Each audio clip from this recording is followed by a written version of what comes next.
उपस्थित आर्यभद्र पुरुषों, मातृशक्ति, उपस्थित बालक और बालिकाओं, आज आपके बीच में मैं आपसे थोड़ी सी ये चर्चा करने जा रहा हूं। मैं देखता हूं कि कहीं पर 5 आदमी खड़े हों, 10 आदमी खड़े हों और किसी विषय पर चर्चा हो रही हो, चाहे ईश्वर के विषय में चर्चा हो रही हो, चाहे धर्म के विषय में चर्चा हो रही हो, चाहे ईश्वर जी प्रकृति के विषय में चर्चा हो रही हो, चाहे किसी धार्मिक बिंदु पर चर्चा हो रही हो, और उस बिंदु पर चर्चा करते करते कोई व्यक्ति उन लोगों में से सही बात कहने लग जाता है, उसे सही उत्तर देने लगता है कि भाई ईश्वर ऐसा होता है, धर्म ऐसा होता है, शुभ कर्म ऐसा होता है, यज्ञ ऐसा होता है, तो वहां पर सामूहिक रूप से अधिकांश में लोग ये कहने लगते हैं कि भाई हमें लगता है कि तुम तो आर्य समाजी होंगे, तुम तो आर्य होगे। वो ऐसा कहने लगते हैं। बड़ा कष्ट होता है, बड़ा दुख होता है जब उनकी इस बात को हम सुनते हैं। अर्थात आज के विषय में, आज इस परिवेश में अगर कोई सत्य बात कहने के लिए उद्यत हो जाता है, 10 व्यक्तियों के समूह में अच्छी और सच्ची बात कहने के लिए कोई तैयार होता है, कहता है, तो लोग एक स्वर में ये कहने लगते हैं कि हमें लगता है शायद तुम आर्य समाजी होंगे, हमें लगता है कि भाई तुम आर्य होगे। इसका कारण क्या हो गया? क्योंकि हम लोगों ने अपने इतिहास को नहीं जाना, हम लोगों ने अपनी मर्यादा को नहीं पहचाना, हमने अपने ईश्वरीय ज्ञान को नहीं पहचाना। मैं आपसे कहना चाहता हूं कि हम सब इतने आर्य लोगों से, आर्य शब्द से इतनी घृणा क्यों करने लगते हैं? आपने वैदिक विधि विधान के द्वारा या पौराणिक विधि विधान के द्वारा हिंदुओं में कोई भी आपने संस्कार करते हुए देखा होगा? किसी पंडित को देखा होगा, किसी पुरोहित को देखा होगा, किसी आचार्य को देखा होगा, विद्वान को देखा होगा, साधारण पंडित को देखा होगा, तो वो जो है एक संकल्प पाठ पढ़ता है, और संकल्प पाठ पढ़ते पढ़ते आपने सुना होगा, गौर से सुनकर के देखना, वो संकल्प पाठ में पढ़ता है ओम तत्सत श्री ब्रह्मणे द्वितीय प्रहार्दे वैवस्वत मनमंत्रे अष्टाविंशतमे कलयुगे कल प्रथम चरणे जम्मू द्वीपे भरत खंडे, और वहां पर कहता है आर्यावर्तांतर्गते। अर्थात हम आर्यावर्तांतर्गते का अर्थ जानना चाहते हैं। जब हम उनसे पूछते हैं कि भाई आप जब ये संकल्प पढ़ते हो तो ये आर्यावर्तांतर्गते क्या होता है? अर्थात हम जितने भी लोग रहते हैं, हम भारतवर्ष के जितने भी लोग हम रहते हैं, तो हम आर्यावर्त देश के अंदर रहने वाले हैं। यहाँ पर हमारी ये पीढ़ी से नहीं, कई पीढ़ियों से, जब से ये सृष्टि बनी है, हमारा ये संकल्प चलता आ रहा है।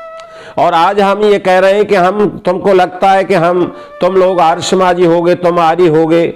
जब हम आर्यावर्त देश के रहने वाले हैं तो हम सब आर्य हैं, फिर आर्य शब्द से इतनी हम घृणा क्यों करते हैं?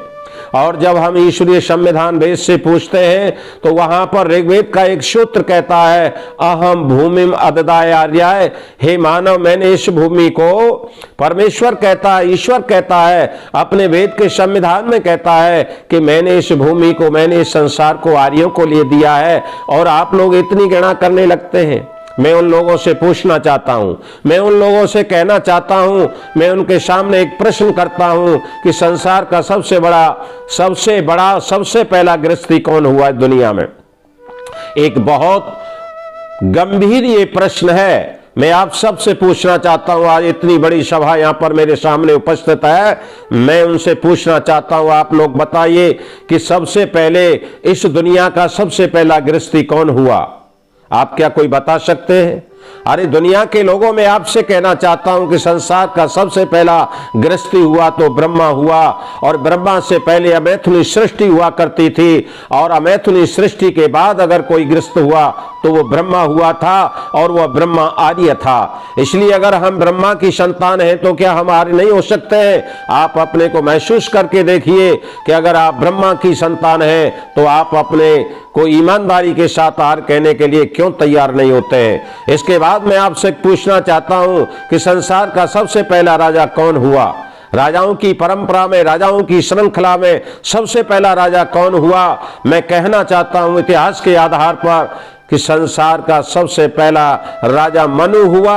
मनु से पहले इस देश के अंदर, इस समाज के अंदर कोई राज प्रणाली नहीं हुआ करती थी। सबसे पहला राजा मनु हुआ और मनु जो हुआ था वो आर्य हुआ था। इसलिए इक्ष्वाकु वंश में जितने भी राजाओं की श्रृंखला चली आती है वो सब कौन थे? आर्य थे। मैं आपसे पूछना चाहता हूं कि दिलीप कौन थे? मैं पूछना चाहता हूं कि अज कौन थे? रघु कौन थे? दशरथ कौन थे? राम कौन थे?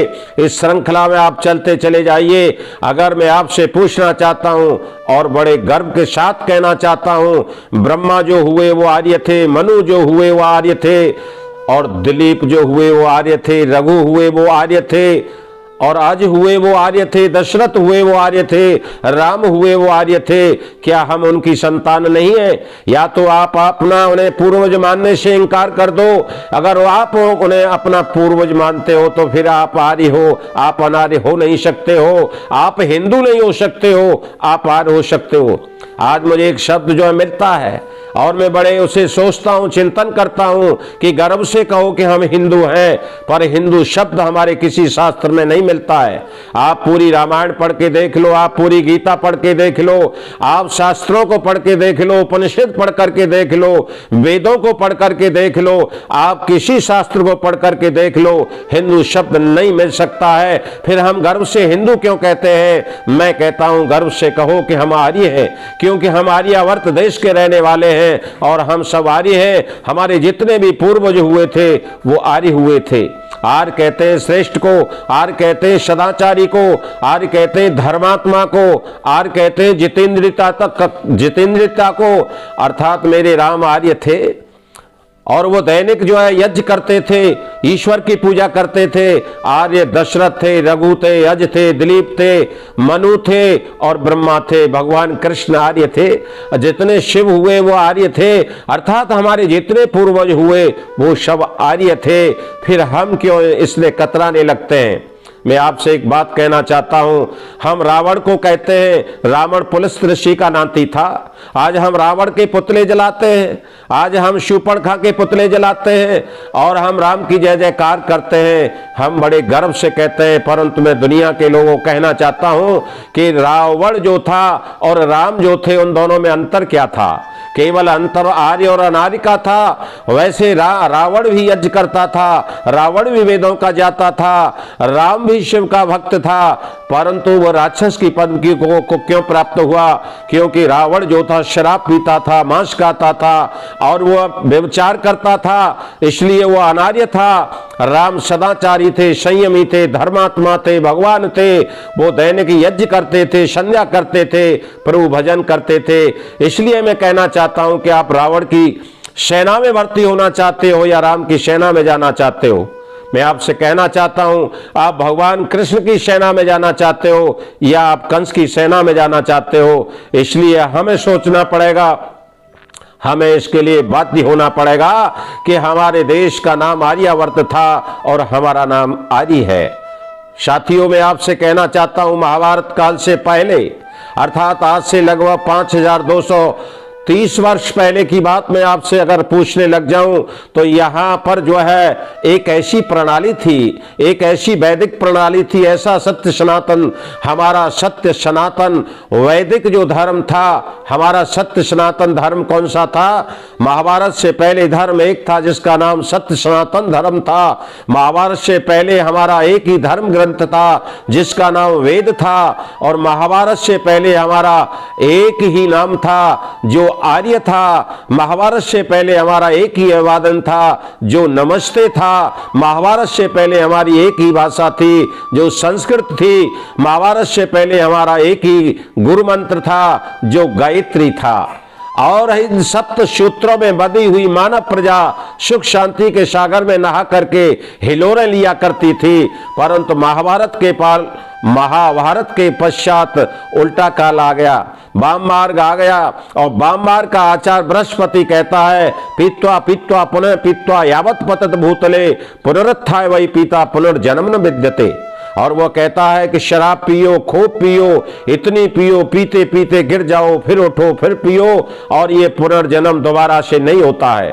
बंधुओं, मैं आपसे कहना चाहता हूं, जिस समय रावण की कैद में सीता है, रावण ने बहुत समय पहले सीता से भी यही कहा था, मोक्षान भोगान पिबरमस्वच, हे सीते भोगों को भोगो।